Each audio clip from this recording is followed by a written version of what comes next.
Assalamualaikum warahmatullahi wabarakatuh. Sahabat semuanya, bertemu kembali dengan channel pendidikan Diskusi Hukum. Ya, di video kali ini saya akan membahas tema tentang penerapan pasal kepemilikan dan penguasaan dengan penyalahgunaan narkotika.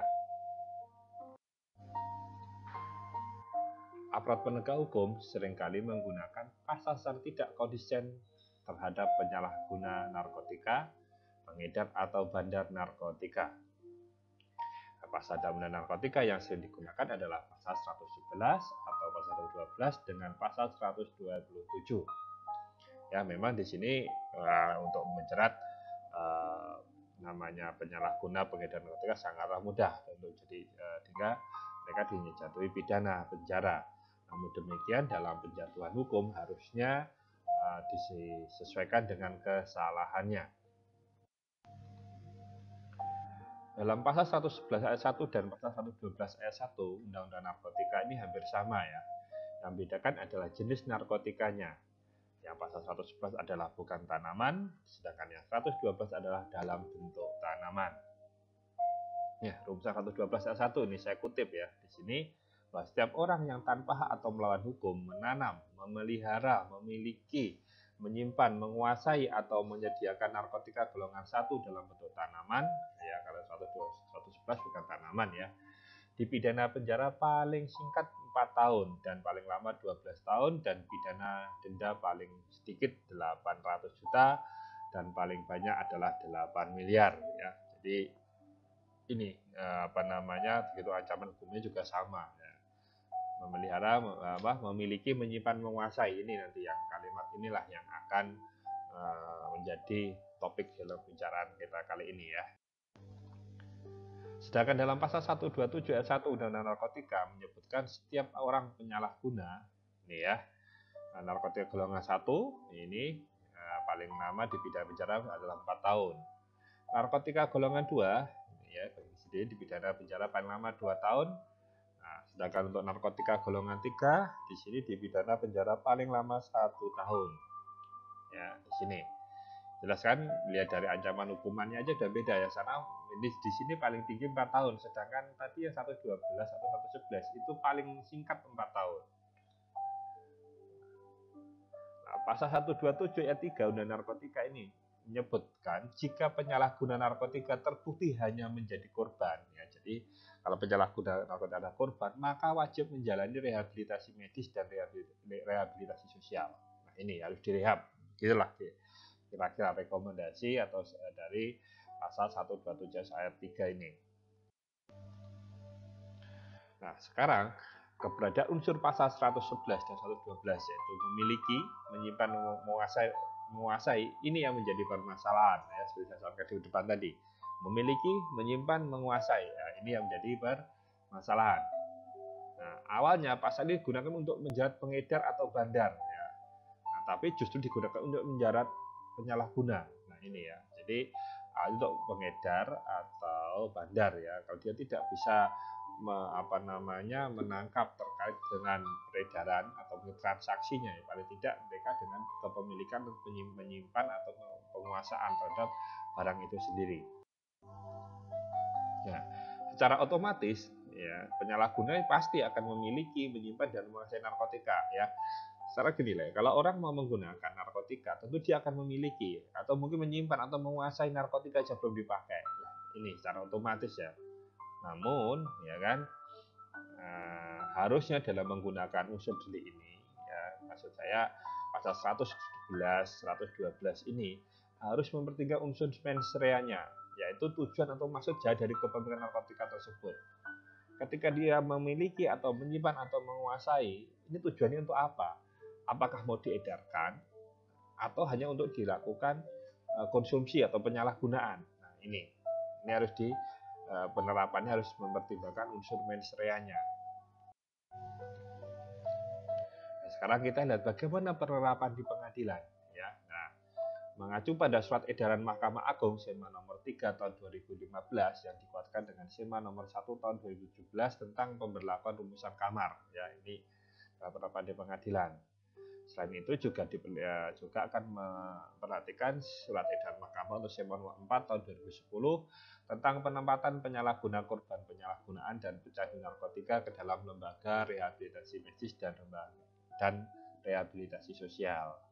Di sini juga melihat SEMA nomor 7 tahun 2019 tentang menempatkan pemakai narkoba ke dalam panti terapi dan rehabilitasi. Ya, ini sedikit menjadi acuan dalam penerapan di pengadilan. Ya, pertama, kita lihat hakim memutus perkara narkotika. Prinsipnya, hakim memeriksa dan memutus perkara harus didasarkan kepada surat dakwaan jaksa penuntut umum sebagaimana ketentuan pasal 182 ayat 3 dan 4 KUHP. Ya. Jadi dia berdasarnya adalah surat dakwaan. Di sini tidak boleh memeriksa di luar apa yang didakwakan oleh penuntut umum.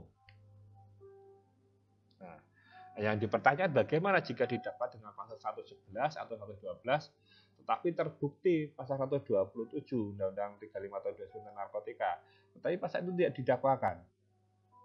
Apakah dihukum dengan pasal 111 atau 12 atau justru harus dibebaskan?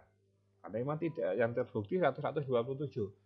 Tetapi kalau kita melihat pasal 111 atau 12 pasti akan muncul memiliki atau menguasai tadi, ya kan? Pasti akan ada di dalam pasal 127 karena dalam 127 dalam menggunakan narkotika pasti akan memiliki atau menguasai, ya itu pasti. Ya, jelas tadi kan memutus sesuai dengan dakwaan ya. Nah, ini berdasarkan SEMA nomor 3 tahun 2015.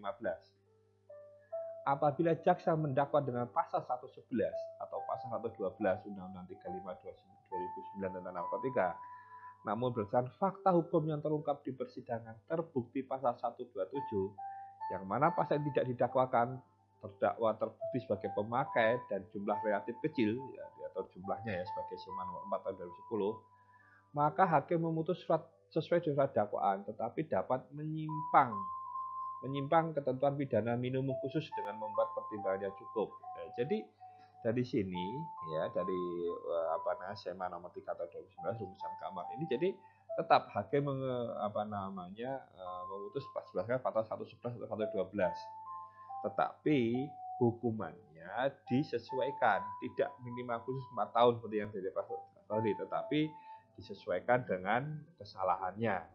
Ya, gitu. Ya.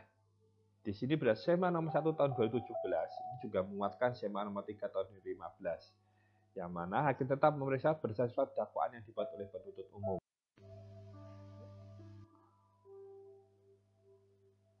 Nah, SEMA nomor 1 2017 juga menegaskan apabila dalam hal terdakwa tidak tertangkap tangan sedang memakai narkoba dan pada saat terdakwa ditemukan barang bukti narkoba yang jumlahnya atau beratnya relatif sedikit ya sesuai dengan SEMA 7 2009 dan SEMA 4 2010 serta hasil tes urin terdakwa positif mengandung metafetamin, namun penuntut umum tidak mendakwa 127 ayat 1 Undang-Undang Nomor 35 2019, maka ya, perbuatan terdakwa tersebut terdapat dikategorikan sebagai penyalahguna narkotika golongan 1 bagi dirinya sendiri. Sedangkan kualifikasi tindak pidana tetap mengacu pada surat dakwaan. Jadi tetap di situ karena ala narkotikanya kecil, ya sehingga jumlahnya sedikit, ya kan sesuai dengan SEMA nomor 4 2010 tetap di situ dinyatakan sebagai penyalahguna namun kualifikasi tindak pidananya mengacu pada surat dakwaan, ya tetap kepemilikan tetapi hukumannya adalah sebagai penyalahguna. Baik, kesimpulannya ya di sini berarti hakim tidak boleh memutus di luar surat dakwaan.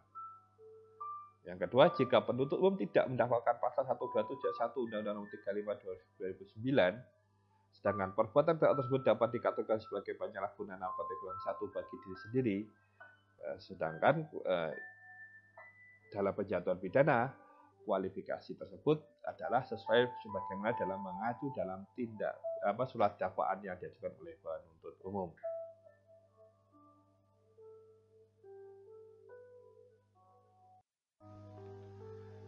Baik, terima kasih sudah menonton video ini. Jika ada masukan atau saran serta pertanyaan, silahkan disampaikan di kolom komentar. Kami akan mencoba menjawab segala apa yang Anda sampaikan.